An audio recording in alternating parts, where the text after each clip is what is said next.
Hello again, and welcome to another edition of the Real Ale Guide. Today we've got a special guest. This is my Hello. friend Chad, who reviews beer on YouTube, and his channel is Chad9976 and Chadzbeerreviews. We're going to be interviewing Chad today. I watched a lot of his videos; they're very good. Check him out. But here's the first question: um, What was your first craft beer, and what made you want to review beer, written reviews, and then going on to video beer reviews? Um, it's such a long story. I don't know if we have enough time to explain it all. I used to do movie reviews back in the '90s, when I was like in high school and college, and then after college. All And I right. kind of got burned out on doing movie reviews, so I was like, I should find something else that I like doing, and so I started getting into like beer reviews. But when I first started doing them back, long, long time ago, I Yeah. was still the fizzy yellow drinker. Like I could drink other stuff and kind of like it, but I didn't Yeah. really have a whole lot of frame of reference. And it wasn't until I think like 2007 or 2008 when I was like, okay, I want to give this beer thing a serious try, and I set out to start drinking as different beers as possible, and like I really liked them. Um, the YouTube came about because this was back in 2008. I had been doing text reviews for a little while, and I was like, it's hard to, stand out from the crowd just doing text reviews. Yeah. I want to make a name for myself. So I went on YouTube and I typed in beer reviews, and only like a few people came up, and I was like, well, I Yeah. should start doing beer reviews because I bet you after a while this is going to catch on. Yeah. Yeah. And if it doesn't, I won't have it lost anything. That's it. Yeah. So I started doing beer reviews on YouTube, and just tried as many different beers as possible. And then at first it was like just for fun and kicks and all that, and then after a while I like really started to develop a palate, and I Yeah. really started to, well, I started having a lot of fun doing it, and I learned how to edit movies and all that stuff. So that's kind of the story between me and YouTube. um as for the first craft beer, it's like I can't really answer that. Cause I never really was like, I never was a fizzy yellow drinker. I was just kind of like like even like as a teenager and in college and stuff, when everybody else drank fizzy yellow beer, I remember I would drink it and just be like, ugh, there's got to be something better than this. Yeah. And Absolutely. yeah, and when I was in active duty in the Navy for 6.5 years, and I got to go to the other side of the world and see a lot of Europe and the Middle East and Africa. And Yeah. I would always try whatever beers I could get there that I couldn't get at home, and I'd be like, this is so much better than the stuff I drink at home. And then when I got back, I made a conscious effort, like I'm gonna start drinking as many different beers as I can, and I would drink them and I'd like them. I know exactly where you are on the YouTube thing. It started off for fun, and then all of a sudden, your palate develops, and it's such a fantastic feeling. It really is. Yeah, The transition period. I know you answered a little bit of it, but the transition period from you thought, I can't drink this. I can't justify paying for this mass-produced slop anymore. When did you first I'd rather spend my money on a craft beer and not drink this rubbish. when I moved to the apartment I'm in now about 3 years ago, there's a beer store a couple miles down the street that has like 1,200 different beers from around the world. And I made friends with the guys that work there, and they'd be all, try this, try this, try this. And I'd be like, every one, I was like, man, these are so great. Yeah, yeah. There's nothing like standing in a beer aisle. You've got a couple of pound or a couple of bucks in your pocket, and you're Yeah, thinking, what shall I buy with my money? And there's so much choice. yeah, It never ceases to amaze you. It never yep, does. yep. I got another. I quite like this question. I think I stole this off one of your other interviews with another beer reviewer, and that would be, if you were on a desert island and a crate came past you and there was one beer in the crate, what beer would you choose that beer to be?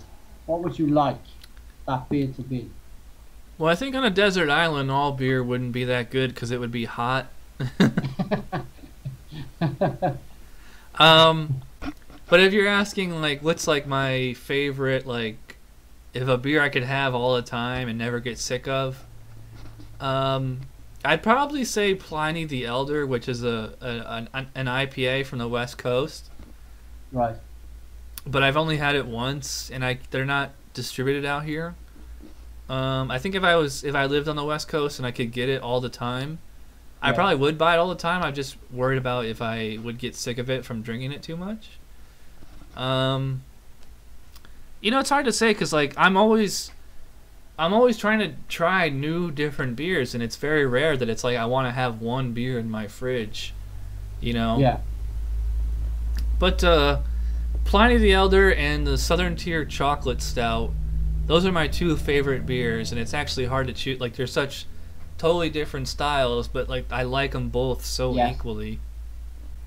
I actually seen your Southern Tier Chocolate, the 2010 edition, just about a week ago, I believe, and I could tell straight away that that beer was quite close to your heart. I could actually tell straight away that that beer was probably in your top 5 beers. While we're on the subject of top 5 beers, what are your top 5 beers, Chad? Oh man.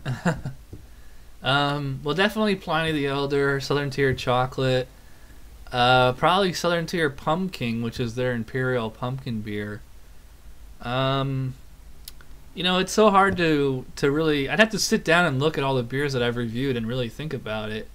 Yeah. I'd probably put Dogfish Head 60-minute IPA on that list too. Not that it's like the best beer ever made, but it's like a beer you can drink all the time and still like it on your 100th time drinking it as much as you did on your first time drinking it, you know? So, yeah, like American IPAs and chocolate stouts tend to be like my favorite types of beers. And pumpkin beers. I do like a pumpkin beer myself. A question. This is a question for the future, really. With Google TV, with YouTube with Google owning YouTube and Google bringing out their TV and the Apple TV with streaming and YouTube and everything else. What they're trying to do is trying to get these people to sit in front of the television and get people off their laptops watching YouTube, right? And put in like a search engine for everything. Do you think that one day we will be plying our trade, not a hobby anymore? Perhaps we could manage to turn this into a full-time job, a full-time income. Because I mean, that would be a very, very nice dream to come true. It would, but because anybody can get on YouTube and do anything, is that the market will get saturated, and it's already saturated. I mean, when I first started doing these reviews 2 years ago, there was only like, I mean, you could count how many beer reviewers there was on one hand, and now there's dozens, maybe even over 100 of us. But you know, not everybody is that good. No. So it's really hard to stand out from the crowd now.